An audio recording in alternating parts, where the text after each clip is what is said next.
Yo guys, selamat datang lagi di Hero Review. Ya teman-teman, ya kan, jadi di video ini gue bakal membicarakan sebuah serial yang saat ini sedang viral dan sedang dimana-mana, ya kan. Dan kalau nggak salah ini merupakan serial yang menjadi nomor satu lah gitu, paling banyak ditonton saat ini di Netflix. Dan tadinya sebenarnya gue kayak bikin reviewnya nggak ya, tapi ya udahlah, ya kan, sekali-sekali ikutin yang lagi rame apa sih di luar sana, ya kan. Dan juga ya gue udah nonton juga pastinya, dan memang sekarang juga gue lagi belum ada ide ya mau bikin video apa, jadi ya udahlah gue bahas dan gue review serial ini. Dan apalagi kalau bukan serial yang berjudul Squid Game, ya kan. Dan sebenarnya gue juga udah denger Squid Game dari trailernya, itu udah keluar di YouTube gitu sebelum tayang di Netflix. Gue udah ngeliat di trailernya ada di YouTube, dan di situ gue juga udah kayak, oh ini menarik nih, gue udah pengen nonton gitu. Dan ternyata pas kemarin akhirnya keluar, bahkan baru di hari pertama kalau nggak salah udah kayak di mana-mana men. Paling nggak di apa, kayak gue ngeliat di Instagram gitu ya, di Instagram gue kayak oh damn gitu. Makanya gue langsung kayak buru-buru nonton karena spoilernya itu dia, spoilernya di mana-mana udah bahaya banget. Bahkan ada sebenarnya yang gue rada ke spoiler sih, walaupun gue pas ngeliat kayak belum ngerti gitu, tapi pas nonton kayak oh iya ya ini ke spoiler gue ya gitu. Jadi ya teman-teman, selamat datang lagi di konten So Review, dimana di sini gue bakal mereview apa saja yang baru saja gue tonton, dan di sini gue bakal mereview Squid Game. Jadi pastinya singkat aja untuk sinopsisnya, Squid Game menceritakan tentang orang-orang yang masuk ke sebuah permainan atau mengikuti sebuah permainan, yang dimana permainan itu mereka bakal memainkan permainan anak-anak. Dan orang-orang yang mengikuti permainan ini adalah orang-orang yang ternyata mereka itu butuh duit, ya kan. Ada yang nggak punya duit, ada bahkan kebanyakan dari mereka juga orang-orang yang terlilit oleh utang. Jadi banyak yang ngutang, terus kayak intinya orang-orang yang memang struggling di dalam keuangannya lah ya bisa dibilang. Jadi akhirnya mereka mengikuti permainan ini, dan ternyata ini merupakan bisa dibilang permainan yang berhubungan dengan survival, ya kan, a survival game. Jadi mereka menghadirkan semacam kayak 6 permainan anak-anak, dan buat mereka yang berhasil memainkan permainan, mereka lolos ke babak selanjutnya dan akhirnya sampai 6 permainan tersebut. Dan buat yang kalah, mereka dibunuh, mereka mati. Dan juga yang bisa memenangkan semua 6 permainan tersebut akan mendapatkan uang yang sangat banyak bisa dibilang. Dan pasti di sini gue hanya akan memberikan pendapat gue aja mengenai serial ini. Gue tidak akan membicarakan ceritanya, alur ceritanya atau gimana gitu kan, karena sudah banyak di YouTube ya yang bikin video-video seperti itu. Jadi ya ngapain gitu. Jadi di sini gue pengen memberikan pendapat gue aja. Yang pertama, gue pengen ngomongin vibe-nya sih. Pastinya serial ini memiliki vibe yang bisa dibilang thriller dan juga sangat gory ya, sangat sadis, banyak tumpah darah, banyak berdarah-darahnya di mana-mana. Yang terkadang bahkan ada beberapa shot atau beberapa momen yang kayak gitu loh, yang kayak tahu ya, darah, otak, Cuman uniknya dari serial ini yang gue tangkep bahkan dari episode 1 adalah walaupun ada unsur kayak thrillernya dan kayak gorinya itu, tapi ada juga sisi ini tuh fun loh. Karena memang tadi gue bilang kan, permainan yang mereka mainkan tuh permainan anak-anak, dan gue langsung dapet itu dari episode 1, dimana jadi ada permainan yang benar-benar kayak momen yang sangat tragis. Orang-orang yang mengikuti permainan itu kayak lagi ketakutan, dibunuh-bunuhin, berdarah-darah gitu, tapi terus kayak dikasih musik yang langsung aja itu dikasih lagu yang Fly Me to the Moon, yang Fly Me to the Moon itu ya, dimana itu kan bukan lagu yang sebenarnya menyeramkan, kan bukan lagu yang mendukung suasana yang terjadi. Tapi di situ yang gue tangkap adalah bahwa memang yang terjadi menyeramkan, tapi juga bisa dibikin fun loh, bisa dilihat kayak tapi ini fun loh gitu. Jadi kayak bisa dibilang itu juga bisa kayak kelihatan kayak creepy juga gitu loh, bahwa ini hal yang terjadi, ini hal yang serem, hal yang tragis, tapi dikasih musik yang fun, atau ini mereka cuma lagi memainkan permainan anak-anak loh, kayak gitu loh. Jadi kayak itu menarik sih, itu lumayan unik menurut gua. Memang itulah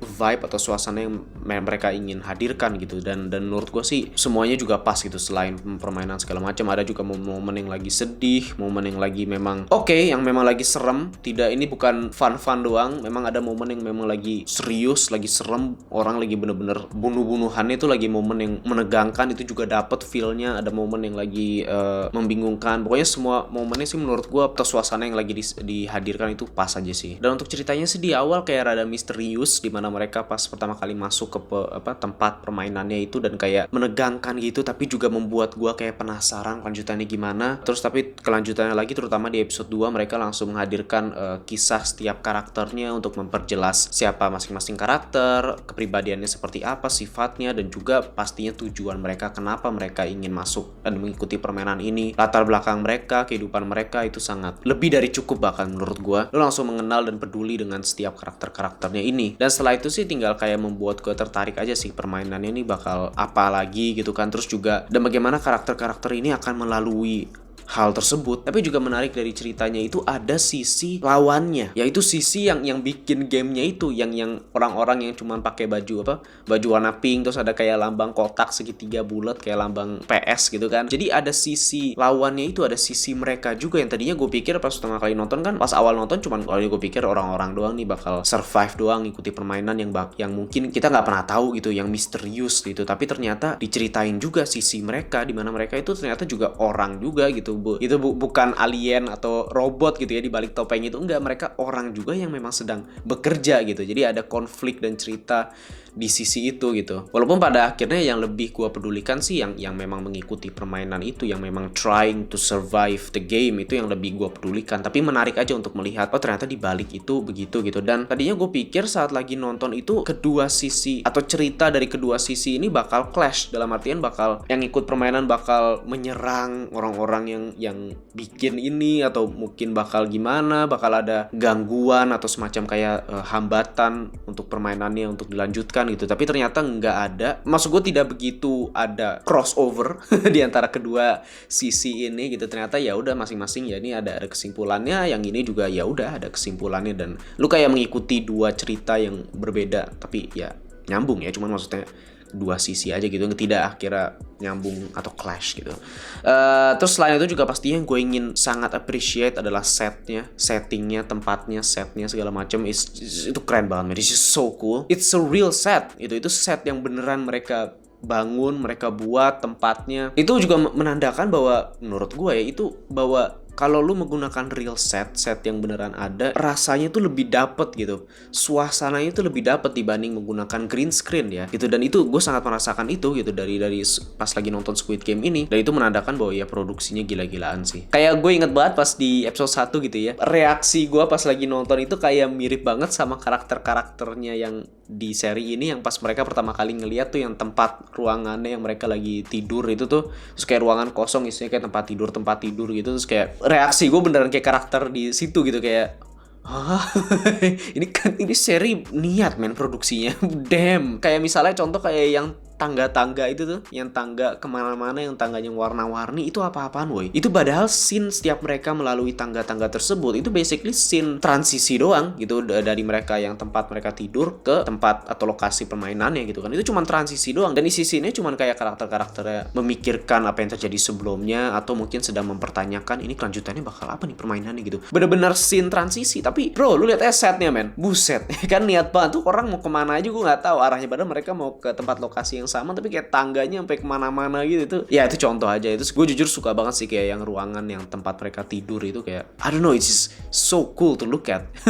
Yang tempat tidurnya banyak, terus kayak pada ngumpul-ngumpul, pada ngegeng gitu, bikin geng tuh kayak oh damn, it's just so cool. Dan selanjutnya gue pengen ngomongin soal karakternya. Jujur gue sih termasuk orang yang gue tuh suka gitu kalau lagi nonton seri atau film, yang hal yang paling gue suka perhatikan itu karakternya. Itu gue ya gitu. Mungkin ada orang yang lebih senang memperhatikan cerita atau sinematografi atau apa gitu. Tapi kalau gue paling senang tuh karakternya aja gitu. Gue lebih senang memperhatikan karakternya. Dan ya karakter-karakter di seri ini I have a bit mixed feelings towards it gitu, kayak ada sedikit mixed feelings. Walaupun sih sebenarnya penulisan karakternya dan overall gitu ya solid banget men. Tiap karakternya siapa, kayak latar belakangnya, tujuannya, kepribadian atau sifatnya karakter-karakter ini, lu benar-benar bisa langsung peduli gitu, kayak dari lihat latar belakangnya, ceritanya mereka bagus gitu, bagus-bagus aja. Kayak sifat-sifatnya tuh ada yang baik pastinya, ada yang kelihatan oh ini baik gitu, seperti kayak karakter utama kita, siapa namanya? Ini gue bakal lupa nama-nama karakter, jadi gue mending ngecek aja sih siapa namanya. Gi-hun, ya kan, si Gi-hun.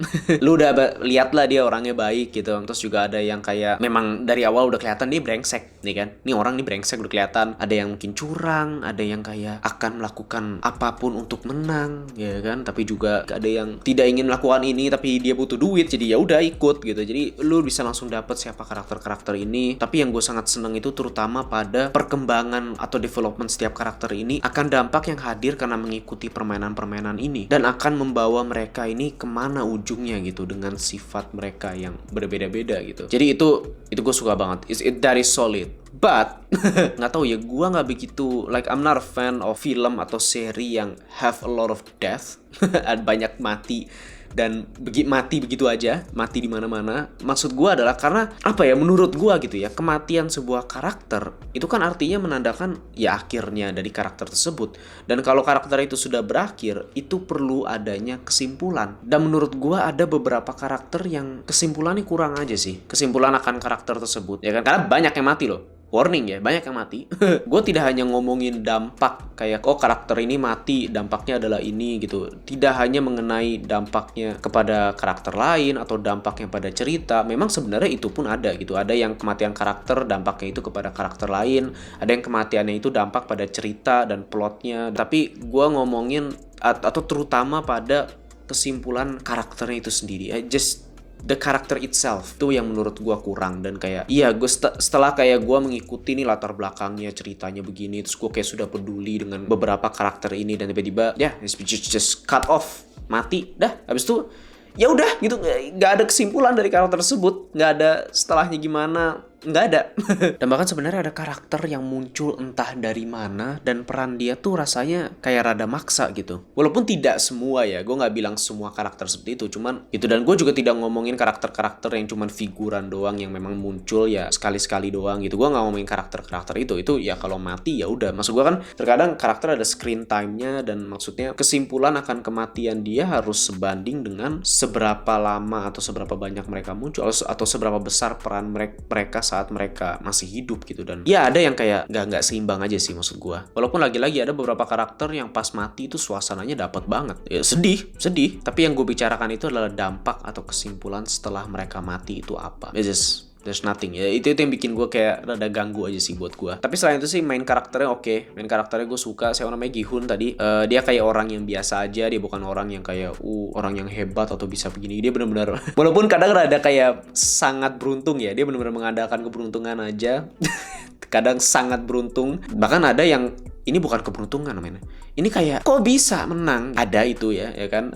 Tapi main karakternya sangat likable. Bagaimana dia bisa tetap berpegang teguh akan what is right, what is wrong gitu. Dan itu ya gue sangat suka. Dan pastinya kita tidak bisa melupakan karakter favorit gue. Ini dia karakter favorit gue, namanya adalah Sang-woo, Sang-woo, ya pokoknya itu. Man, he is the best karakter buat gue. Bodo amat. Motivasinya jelas dan kayak sifatnya itu loh, sifatnya dimana dia itu orangnya adalah sebenarnya orangnya baik-baik aja gitu. Dia tahu mana yang benar, mana yang salah, tapi di saat ada momen yang sudah tertekan atau sudah mepet, dia akan melakukan apapun untuk menang. Dan juga dia punya kesimpulan, itu aja. Karakternya punya kesimpulan, akhirannya gimana setelah semua hal yang dia lalui itu terbayarkan di akhirnya. Walaupun gue tahu banyak yang gak suka sama dia ya kan, karena dia melakukan hal yang lumayan kejam, tapi secara konflik dia, hal yang dia terima, terus kayak bagaimana dia menjalani semua ini, itu keren banget sih. Dan ya lagi-lagi kesimpulannya ada, itu aja sih. Ini favorit gue, bodo amat. Dan juga selain itu, selagi gue nonton seri ini sebenarnya banyak hal-hal yang dapat gue prediksi, ketebak maksud gue. Ada hal-hal yang ketebak dan itu sangat mudah dan benar gitu. Banyak hal yang gue tebak dan itu beneran terjadi, tapi itu pun juga karena memang arah ceritanya itu ke situ. Dan kalau memang lu benar-benar memperhatikan karakter-karakternya, arah ceritanya mau kemana, memang seharusnya begitu akhirannya gitu. Dan gue kayak iya sesuai dengan tebakan gue, tapi memang harusnya begitu gitu loh maksud gue. Jadi ya itu that's good in my opinion endingnya. Tapi anyway, kesimpulannya sih this is a solid, amazing survival series buat kalian yang suka serial yang survival gitu-gitu dan yang orang-orangnya bertahan hidup, banyak mati-matinya. Ini sangat rekomen dan juga eksekusi sangat baik seperti yang tadi gue bilang, setnya, bahkan musiknya juga yang soundtrack itu ya kan dapat banget. Gue juga sebenarnya tidak begitu bisa menebak apa yang akan terjadi selanjutnya, mana karakter yang bakal mati. bener-bener. Terkadang lu baru tahu mana yang bakal mati di saat mereka lagi main gitu. Kayak oh iya ini sih waktunya dia mati. Walaupun tadi gue bilang ada kematian yang kayak nggak ada kesimpulannya, tapi kesimpulan pada apa yang diutamakan itu tetap ada dan tereksekusi dengan baik juga, seperti main karakternya, endingnya ada juga beberapa karakter utama itu juga kesimpulannya ada, dan juga kesimpulan pada permainannya segala macem, endingnya itu ada. It's good. Nggak tahu ya buat kalian, tapi gue merasa kayak banyak plot yang belum terselesaikan gitu. Ada beberapa yang kayak rasanya kayak plot hole, ya nggak sih? Maksud gue nggak tahu itu setup untuk season keduanya atau memang berakhir begitu saja, karena banyak beberapa plot yang memang kita udah ikutin gitu ya, terus tiba-tiba udah aja dan merasa kayak terus itu gimana gitu loh. Setelah nonton kayak bentar, yang itu terus gimana gitu loh. Itu kan artinya plot hole, ya nggak sih? Paling nggak itu yang menurut gue begitu. Jadi yang I don't know about that ya kan. Walaupun sangat enjoy, great production of a survival series. Jadi kalau disuruh kasih skor atau rating, gue bakal kasih 8,5 dari 10. Yes, dan rekomendasi sih. Dan gak heran ini banyak yang suka dan hype di mana-mana. Jadi ya, buat yang belum nonton, nonton aja sih Squid Game. Tapi ya teman-teman, terima kasih udah nonton, terima kasih udah dengerin sok-sokan review gue ini. Dan ya terima kasih udah nonton, jangan lupa like video ini kalau kalian suka, komen aja pendapat kalian bagaimana tentang seri ini. Tolong jangan begitu spoiler karena takutnya belum ada yang belum nonton. Jadi subscribe pastinya, itu yang paling penting biar kalian tahu kapan gue upload video selanjutnya. Tapi ya terima kasih udah nonton, see you in the next video, bye.